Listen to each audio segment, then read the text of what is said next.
Hi there, my name is Jasmine. If you have never been to my channel before, I cover cases of missing and murdered Indigenous people. And today's episode of the Slain Project is going to be about 5-year-old Frank Young. He went missing on April 19, 2022 from the Red Earth First Nation in northeastern Saskatchewan. Hundreds of people and dozens of search crews have been searching for him, and no Amber Alert has been issued for him because police say that he does not meet the requirements.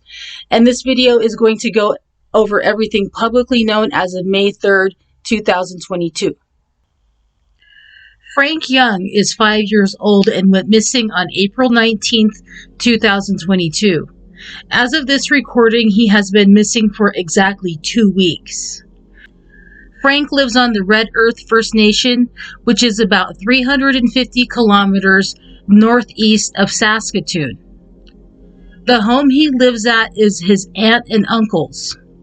She is often described as his adopted mom. She has been taking care of him since he was 16 months old. Frank's home has the Carrot River on one side and forest on the other side. He was reportedly last seen at about 12:30 p.m. playing outside near his home. And there was a possible sighting of him at a playground located in the northern part of the community at 3:30 p.m. A couple sources have listed 2:30 p.m. as this time. Another timeline discrepancy was reported in a few articles from radio stations. They say that he was last seen at noon outside of his home, and the aunt and uncle began searching 30 minutes later. Carrot River RCMP Sergeant Richard Tong stated that immediately upon learning of Frank's disappearance, that the local radio station began to broadcast information about him. He also said that Frank does not meet the criteria for an Amber Alert because there is no evidence of an abduction. Sergeant Tong initially stated the 12:30/3:30 p.m. timeline, but later switched to what the radio station was reporting on an update with APTN on April 26th. Their hands are tied up with the requirements for the Amber Alert, but they stated that the Saskatchewan Public Safety Agency issued a Sask Alert about Frank right away. However, it was first issued on April 20th at 11:07 a.m. and is currently canceled as of May 3rd at 3:58 p.m. Frank's biological parents live on the nearby Shoal Lake Cree First Nation. Their names are Daryl and Tanya Young. They dropped everything immediately and traveled to Red Earth to help find Frank. When Frank's aunt could not find him, she posted on Facebook and asked if any of her neighbors had seen him. She stated that she could not find him and that he tends to run off. She also described what he was wearing: a navy blue jacket, navy blue pajamas with green dinosaurs, and Paw Patrol boots. He is about 4 feet tall and about 66 pounds. Some other news articles said that Frank does not have a history of wandering off, but will often go to his friends' houses who live nearby. There are also no prior reports of him being missing before April 19th.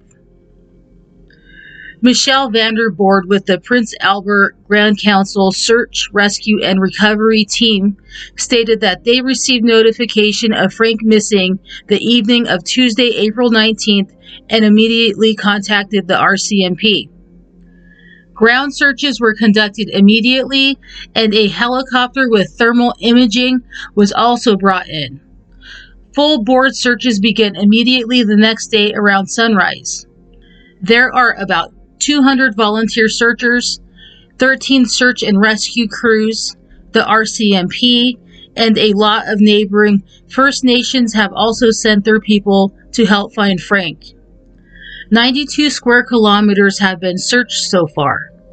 ATVs have been used in areas that are too wet to search on foot. Also in use are airplanes, boats with sonar, canines, underwater cameras, and drones. Divers have also been sent into the river, but recently The annual spring runoff has swelled up the river by several meters, stalling search efforts. Searches are focused south of Frank's home, north of the community where the playground is, and the river. There were rumors on TikTok that said his footprints were found, but RCMP says they were not Frank's. Search crews have been focused on finding blue objects because Frank was wearing blue when he was last seen. Sergeant Tong has said that a helicopter with a high-resolution camera will locate blue objects and direct ground crews to inspect them. They have found a lot of blue objects such as Pepsi cans, drink containers, and they have even found a blue jacket. But Frank's family said that it was not his jacket. The community is reported to have a lot of small children, so the jacket could have come from any other child. Red Earth First Nation Chief Fabian Head has said that about 200 homes have been searched. I am not entirely sure if the insides of these homes were searched, but the outside areas were checked. Canoes, crawl spaces, vehicles, sheds, and all other possible hiding spots were searched. Sergeant Tong also said that the RCMP also went house to house and searched. The sergeant also stated that the First Nation had their own checkpoints to document who was coming and going, but the RCMP did not do this. Since there is no physical evidence on what happened to Frank, RCMP is relying on eyewitness statements. Warmer weather recently is melting the snow and making the ground more visible where it was once not. It had snowed 6 centimeters the night Frank went missing. Tips have also come in from as far away as Edmonton and Red Deer, Alberta, but those leads have been dismissed. Sergeant Tong has said, number 1, they cannot rule out criminal involvement. Number 2, can't rule out abduction. Number 3, there is no evidence of a criminal act. They are following up on all leads, no matter how small or where they are located. Chief Fabian Head says that they will not stop searching until Frank is found. Both sets of Frank's parents are devastated and are not strong enough to speak publicly yet.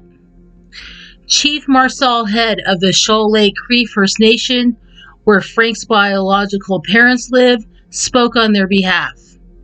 He said that the family is very grateful for everyone's help, support, and prayers.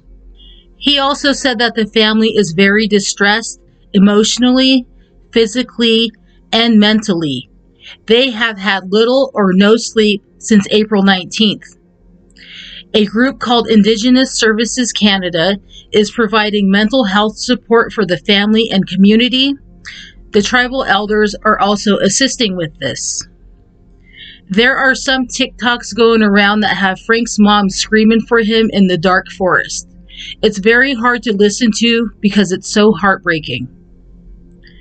The Red Earth First Nation, the Prince Albert Grand Council, and the Federation of Sovereign Indigenous Nations have all pleaded for an Amber Alert with no results.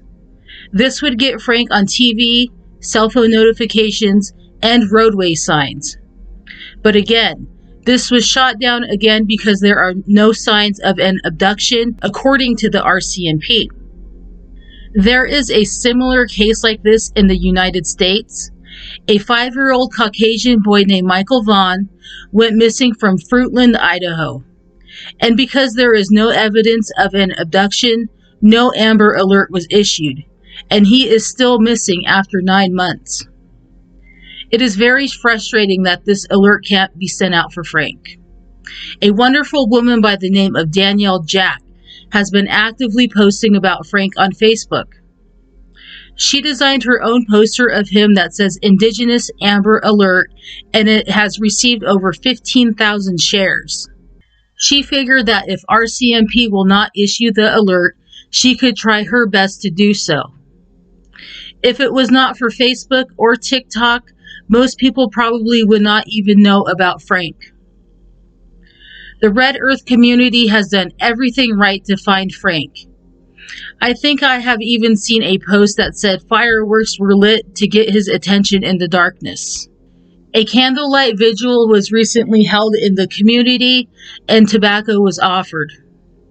Search crews are exhausted and any help is appreciated. There are calls out for volunteer searchers and monetary donations to help feed the search crews. You can go to the Red Earth First Nation Facebook page for donation information. I do have a few thoughts on all of this. Number 1, are there any known child offenders that live in the community? Number 2, have the septic tanks been checked?